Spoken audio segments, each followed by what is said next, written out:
নমস্কার। যে কোনো একটা কয়েন দ্বারা আপনি আপনার জীবনের জন্ম ছকের পিতৃদোষ বা শ্রাপিত দোষকে আপনি ঠিক করতে পারেন।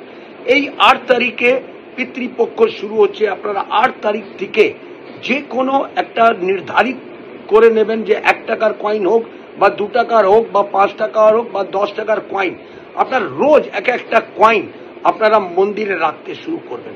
পর 43 দিন আপনারা রাখবেন, কোনো দিনই আপনারা মিস করবেন না।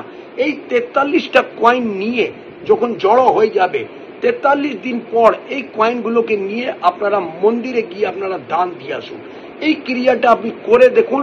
আপনার জীবনে যদি কোনো পিতৃদোষ আছে বা শ্রাপিত দোষ আছে, আপনার জন্মছকে আপনি এটা দেখতে পারছেন বা জানতে পারছেন, অতি অবশ্যই আপনারা লাভবান হবেন।